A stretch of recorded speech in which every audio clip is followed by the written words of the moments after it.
Nous sommes vendredi 5 août 2022. Mesdames et messieurs, bonjour et bienvenue dans ce journal. Sans plus tarder, approbation des marchés relatifs aux travaux de la construction du barrage de Taoussa. L'engagement payant de Lamine Sédou Traoré. Ce mercredi, c'est sur le rapport du ministre de l'économie et de la finance que le Conseil des ministres a adopté des projets de décret portant approbation des marchés relatifs aux travaux de construction du barrage de Taoussa et ses ouvrages annexes en 2 fois. Il faut le rappeler, c'est en 2015 que les 10 marchés avaient été attribués à la société Sino Hydro. Or, dès 2017, du fait de l'insécurité qui régnait dans la zone, les marchés avaient été résiliés. L'engagement du ministre des Mines, de l'Énergie et de l'Eau, Lamine Sédou Traoré, a abouti au grand bonheur de tous, à un projet strictement conçu pour favoriser cette évolution historique. Selon les informations officielles, les marchés sont conclus entre le gouvernement de la République du Mali et le groupement Ozedemir pour un montant total de plus de 100 milliards de francs CFA et un délai d'exécution de 48 mois. Crise au nord du Mali. Chérif Madane Aïdara acquise Amadou Toumani Touré à la faveur d'une conférence de presse qu'il a animée chez lui-même. Lundi dernier, le guide spirituel du Mali, Chérif Ousmane Madane Aïdara, a tenu à préciser qu'il n'y a aucun lien entre son association Amsardine créée en 1991 et présente dans 24 pays et l'organisation islamiste et terroriste fondée par Yag Agali qui vise à instaurer par la force la loi islamique, la charia au Mali.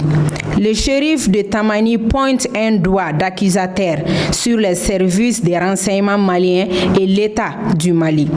Pour lui, en effet, les abominations dont les populations du Nord et l'armée malienne sont la résultante de la défaillance communauté religieuse. Le prêcheur a profité pour rappeler à la presse son attachement à la laïcité de la République et à la tolérance religieuse au Mali, ainsi qu'à un islam modéré et civilisé. Ce qui le distingue d'ailleurs de l'Amsardine de Yag Agali, une organisation terroriste et criminelle. Daouda Bougou, 3 braqueurs de mototaxi perdus par leur audace. L'agression contre les conducteurs de mototaxi est devenue monnaie courante dans les pratiques des bandits. Il arrive ainsi à ces détrousseurs de perdre toute notion de prudence et de se faire prendre bêtement. Comme ce fut le cas le mardi 2 août vers l'hôtel Olympe où ils ont été rattrapés par une trop grande confiance en eux-mêmes dans l'attaque d'un chauffeur de moto. Selon nos informations, c'est aux environs de 16 heures que les malfrats ont été interpellés au niveau de la brigade spéciale d'intervention BC, puis conduits dans les locaux du commissariat de la 4e arrondissement. En effet, la victime de l'agression de l'attaque des malfrats répondant au nom de Mouriouma Diallo a déclaré avoir embarqué les 2 jeunes au niveau de l'autogare dite de Guinée pour les déposer à Daouda Bougou. Ce n'est qu'au niveau de l'hôtel Olympe que le nommé Alou s'est servi du câble de frein pour tenter de l'étrangler. C'était tout pour ce journal. Merci de nous avoir suivis.